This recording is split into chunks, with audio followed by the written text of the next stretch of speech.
भगवत भजन जो पाप और पुण्य दोनों से अलग है, ये सीधे भगवत प्राप्ति कराता है, मोक्ष प्राप्त कराता है, अखंड सुख प्राप्त कराता है, जहां किंचन मात्र दुख नहीं, मरना जन्मना रोग किसी भी तरह का कोई दुख नहीं।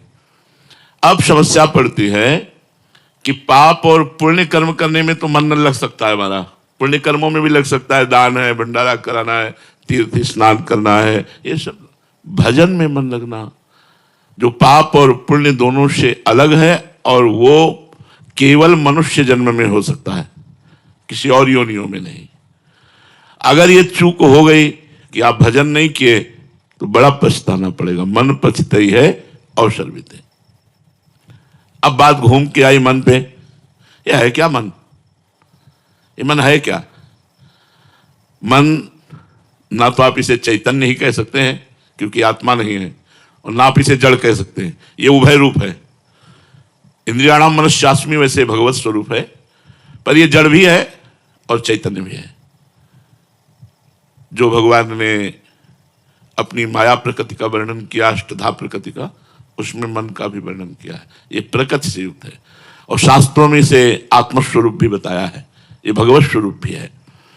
तो कह रहे हैं अगर मन आपका वश में हो गया तो मोक्ष, और मन अधीन नहीं हुआ, भजन में नहीं लगा, तो यही दुर्गति।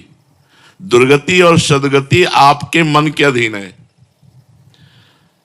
तो कहते हैं क्यों मन को वश में करें, जो आता है मन में वही करें, आनंद ले, जैसा लोग कहते हैं। तो कहते हैं इससे तुम दुखों में फंस जाओगे। जितनी जेल भरी है वहां सबसे पूछो तो मन ने ही जेल पहुंचाया है। जितनी गलत बात, बेइज्जती, अपमान होता है मन ने ही। मन को छूट नहीं देना। अगर हमने मन को छूट देकर मनमानी आचरण किए तो दुर्गति पक्की। तो बोले इसका मतलब हुआ मन को वश में करना पड़ेगा ही। बोले जी, तो इस मन को वश में करने का उपाय क्या है? क्या उपाय है मन को वश में करने का? यही बात अर्जुन जी ने भगवान से पूछा था। भगवान ने कहा अभ्यास और वैराग्य, अभ्यासेन और वैराग्यन, ये दो बात कही थी।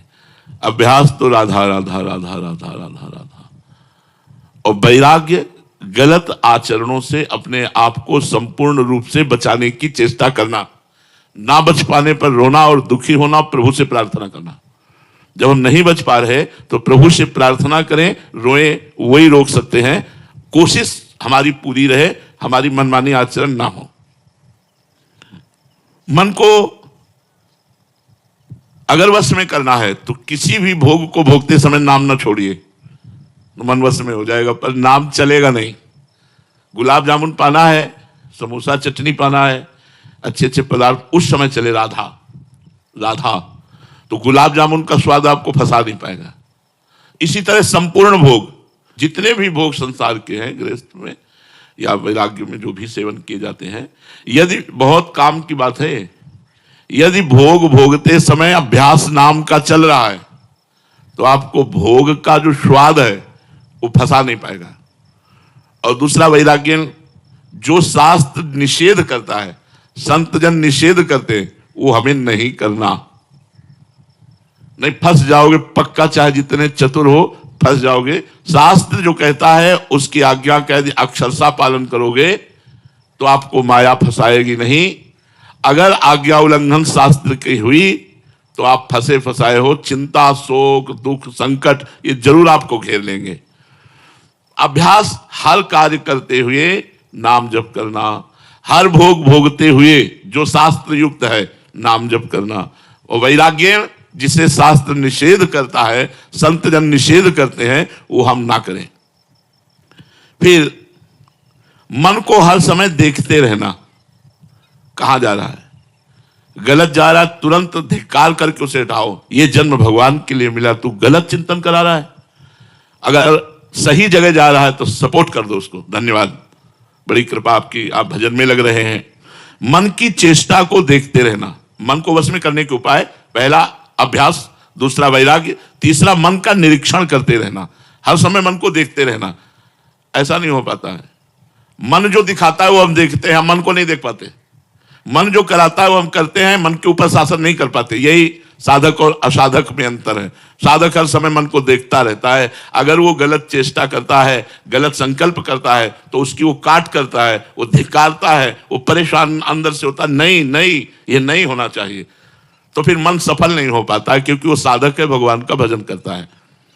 चौथा, गलत आचरण के लिए मन जब कहे तो हमें चलना ही नहीं है गलत आचरण में, चाहे वो जितना कहे। वो इतना कहेगा कि आप व्यथित होकर वही कर बैठेंगे। मन की चाल पहले वो धीरे से फंसाता है और फिर हावी हो जाता है। ऐसे ही, अरे ऐसा थोड़ी करेंगे, बस वहां तक टहलाते हैं, वो धीरे से वहां ले जाएगा, वो ले जाकर अपने बस में कर लेगा। तो मन के कथनानुसार हमको नहीं चलना है। तस्मात् शास्त्रम प्रमाणम ते कार्या कार्य व्यवस्थित। कार्य और अकार्य, करना क्या है क्या नहीं करना, इस शास्त्र के अनुसार चलना है। मन को बार बार भगवान की बातें सुनाना, इससे बस में होने लगेगा। अगर आपको ऐसा अवसर नहीं मिलता, बात वैसे तो अवसर है ही, मोबाइल भगवान है। आप संतों की वाणी, भगवान के पावन प्रवचन, पावन सत्संग, आप थोड़ी थोड़ी देर में आप सत्संग सुनते रहिए, आपका मन वश में होने लगेगा। और नाम को देखना, जैसे हम राधा जप रहे हैं तो राधा नाम देख करके राधा राधा, इससे मन बहुत जल्दी वश में होता है, पर लगता नहीं। अगर लग जाए तो बेड़ा पार हो जाए। मन को श्वास पे एकाग्र करना, जैसे अब हम नाम जप कर रहे हैं तो 5 नाम जप किए, ये गिनवाए मन से कि 5 नाम जप किए। अब श्वास छोड़ी तो 5 नाम जप किए, ये मन को गिनवाओ। और वो जब इसमें लगेगा तो वश में हो जाएगा। ये सब उपाय मन के वश में करने के बता रहे हैं। और जब बिल्कुल कोई उपाय काम न करे तो हाथ उठाकर ऐसे भगवान से कहो, हे शरणागत प्रतिपाल, हे करुणा सिंधु, अब मन से हमको बचा लो, नहीं ये मन हमें मार डाल। इतना व्यथित करता है, वो करना ही पड़ता है, करना ही पड़ता है, इतना व्यथित करता है, करना ही पड़ता। आप लोग सब देख लो ना, तो उस समय भगवान की शरण में होकर भगवान को पुकारे, प्रेम पूर्वक भगवान का नाम कीर्तन करे, उनसे प्रार्थना करे, तो मन वश में हो जाएगा। मन को वश में करने के लिए नियम पालन आवश्यक है। एक दिन सत्संग में यही कहा था यमुना किनारे कि आप 10,000 नाम का रोज जप का नियम लीजिए, आगे भगवान देखो तुम्हारा कैसे मंगल करते हैं।